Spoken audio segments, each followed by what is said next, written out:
Tite, Silvio Barsetti, Portal Terra, aqui, à sua extrema esquerda. Tite, a pergunta é sobre Copa do Mundo. Num momento em que a Copa se aproxima, né, todas as atenções estão voltadas para o evento, que é o maior evento do futebol mundial. E no momento que se aproxima da Copa, a gente vê, mais uma vez, a diretoria da CBF usar de um artifício que não é ilegal, mas soa como imoral, como indecente, que é de coletar 20 assinaturas de presidentes de federações na calada da noite para impedir que haja um grupo de oposição, uma chapa de oposição na próxima eleição da CBF. Isso foi feito excluindo totalmente os clubes do processo. Então, como digo, uma decisão indecente, imoral, que não impede o Rogério Caboclo, que está aí na sua frente, né, na primeira fileira, que vai ser o futuro presidente da CBF, de viajar para o exterior com risco de ser preso. Ele pode viajar. Eu queria saber de você se causa embaraço para você, que faz um trabalho tão ético, tão correto, né? É um trabalho tecnicamente quase perfeito, que comanda um grupo também muito bom, em condições de ganhar a Copa do Mundo, se essa situação política do comando do futebol brasileiro, que transforma o futebol brasileiro numa latrina, se isso causa embaraço para você. Silvio, eu não gostaria de receber essa pergunta que tu estás fazendo aqui nesse momento, porque eu acho que o momento ele não é propício a essa situação e essa colocação. Estou abrindo o meu, ele não é. Se um compromisso teve e nos foi dado por toda a direção no sentido de desenvolver o trabalho na seleção brasileira, ele deva ser com os seus elogios e críticas pertinentes a ele. E todas as condições para que nós desenvolvêssemos o nosso trabalho nos tem dado. E é uma responsabilidade que a gente tem em dar o melhor para a seleção, em ser transparente, em ser ético, em primar por saúde, passar princípios importantes para quem está nos ouvindo e não achar que o nosso principal jogador tem que vir jogar na seleção brasileira de qualquer jeito, de qualquer forma, porque tem que ganhar, porque tem... Cara, tem um pouquinho de discernimento. Nós procuramos e nós queremos colocar todos esses aspectos a vocês e ficar atento e ter o foco na qualidade técnica, na preparação dos jogos, em estar bem preparado, fortalecido, aproveitar esse tempo que nos foi dado para encontrar as verdadeiras possibilidades, soluções da equipe. Por exemplo, eu estou com o Guilherme e o Amadeu e nós estivemos conversando a respeito de situações importantes de atletas e táticas importantes para projetar. Isso tudo é um combustível importante para nós. Essa é a essência. Claro que outros fatores podem ser abordados em outro momento, de outra forma, com outras pessoas. Evidentemente, o professor Tite não respondeu à pergunta brilhante do jornalista Silvio Barsetti. Parabéns ao Silvio, maravilhosa pergunta. Espetacular. Uma das melhores perguntas que eu já vi em coletiva. Já feita. E até pela maneira equilibrada, como foi um baita jornalista. E o Tite não tinha muito o que fazer. Claro, ele poderia responder sobre receita de bolo, quem vai ganhar o Big Brother, quem vai ganhar o Masterchef. Gente, o Silvio Barsetti perguntou corretamente, jornalisticamente, até como cidadão, a respeito do atual presidente, o ex-presidente Marco Paulo Deonero, quem contratou o Tite, falando do futuro provável que estava à frente do Tite, e o Tite saiu por um outro lado. E respondeu, olha, não é o momento para eu falar sobre isso, falou de outras coisas e tal, e terminou. Depois, se você e outros como nós quisermos falar sobre isso, a gente fala.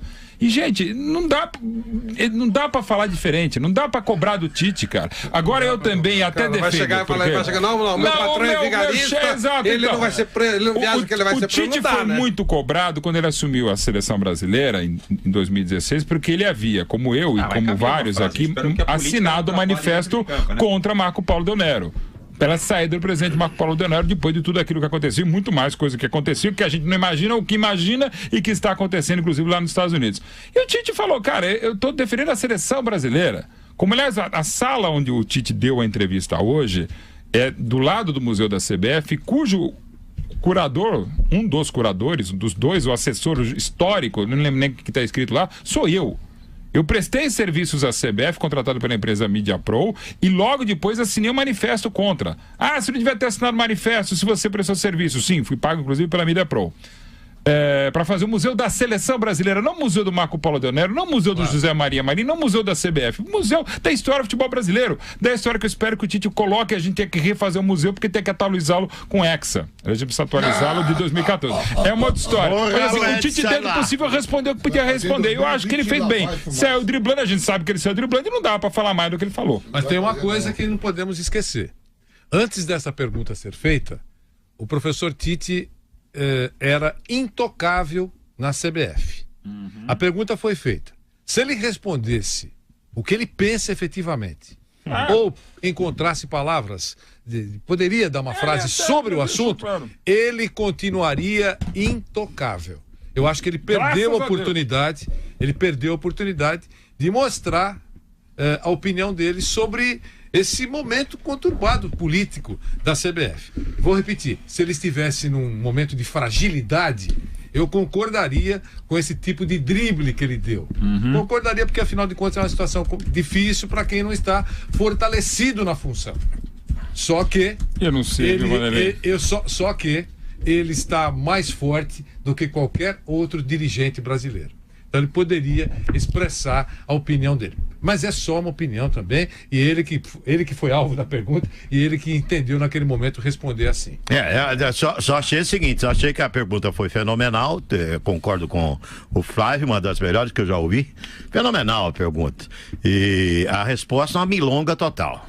E a única coisa que eu não concordei, e entendo a posição dele, claro, ele tem que se esquivar, mas eu só não... Copa do Mundo. No lugar do cara. O que você faria? Claro, ele Esse tem... é o ponto. Eu poderia responder sobre o Masterchef, mas eu também não responderia. A única coisa que eu não concordo é ele dizer pro repórter o seguinte, você não deveria fazer essa pergunta nesse momento.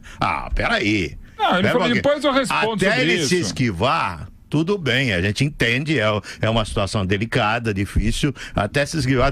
Mas você pautar dizendo se deveria ser feito ou não? Não, ele foi num comentário, não é o momento para eu responder. Ponto, depois eu respondo. Assim, o que você faria no lugar dele? Não, eu não estou dizendo você, estou dizendo em geral. Exatamente. É claro que a gente gostaria que ele falasse, os caras são bandidos, são marginais, estão fazendo tudo isso que a gente sabe. Mas é complicado, né? Perfeitamente compreensível a resposta dele, do professor Tite. Mas legal, né? Porque nós estamos vivendo um momento no país que esse tipo de indagação, esse tipo de pergunta... Isso já é muito positivo. Ele tem que ser feita.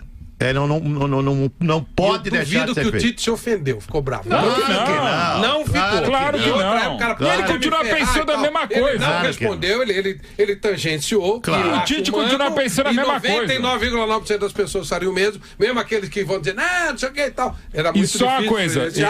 Ele teve que tangenciar. Né? Que não é o ideal, a gente gostaria que ele falasse o que a gente fala aqui, que é uma bandidagem. E que ele pensa também. Mas é uma situação um pouco diferente, é muito difícil de encarar. Claro. Agora, é legal porque ele sabe que a pergunta tem coerência, tem pertinência e tenho certeza que, inclusive... E ao mesmo tempo, rapidinho, ele foi leal porque ele disse uma coisa que é fato. Estão dando a ele tudo aquilo que ele pediu. Tudo que ele pediu de condição de trabalho, de passagem, de ele poder trabalhar no dia a dia na CBF, de organização, tudo foi dado a ele. Isso sempre foi assim. O Parreira, outro dia eu fiz uma entrevista com o Parreira Nem aqui, sempre. E o Parreira falou exatamente isso. Olha, da CBF, nesse aspecto, ninguém pode reclamar. Nós sempre tivemos do bom e do melhor. E uma coisa até para manter a seleção ganhando, para eles manterem as picaretagens deles, é lógico. É interessante. E uma coisa nessa questão, acho que a pergunta é válida, e se eu fosse o Tite, eu talvez falasse a mesma coisa, ou mais seco até. Essa não é minha área. Minha área é o futebol. Ok, respeito a pergunta, mas minha área é o futebol. Eu acho que eu responderia mais desta maneira. E nessa questão política, acho que tem uma classe que eu acho que não é muito cobrada, que eles são os maiores responsáveis por tudo que acontece, pelo sistema que está em pé, que são os presidentes de clubes de futebol. Os presidentes de federações, eles estão lutando pela sobrevivência deles, porque as federações são todas irrelevantes. Elas não têm a menor importância. Elas só têm importância porque deram esse peso a ela político, que os clubes toparam. Os clubes têm importância. Campeonato sem clube não existe. E os clubes que têm essa força, esse peso, a pessoa assiste futebol por causa dos clubes. Eles não fazem nada. Acho que eles são os responsáveis. Se as federações tentam sobreviver, deveriam ser meros cartórios. Mas os clubes é que são totalmente omissos e permitem que uma federação tenha peso maior que eles, que é um absurdo. Com relação aos clubes, assina embaixo. com relação à pergunta, eu acho que foi feita para a pessoa correta. Para o chefe da comissão técnica, não perguntaram para o massagista, para o fisiologista, perguntaram para o chefe da comissão técnica, senhor todo-poderoso da convocação da seleção brasileira que representa o Brasil e representa a CBF. É da CBF, é o homem que senta lá e que, afinal de contas, o próprio Tite já disse várias vezes que futebol não se restringe só ao campo. É o conjunto da obra. Dentro, fora, gestão, e faz parte de gestão, a pergunta, foi perfeita a pergunta, e para o Tite. Ele poderia, não quis responder, é o direito dele, mas se fosse uma resposta doce para a cartolagem, ele continuaria intocável. Se fosse uma resposta amarga para a cartolagem, ele continuaria impecável, intocável. Então, quer dizer, essa é só a minha opinião com relação a isso. Ele poderia falar. Se ele fala, vira uma bomba mundial, porque realmente mostraria, ele é independente, mas mostraria com a resposta, se ele falasse o que ele pensa, um show de independência de alguém absolutamente incaível.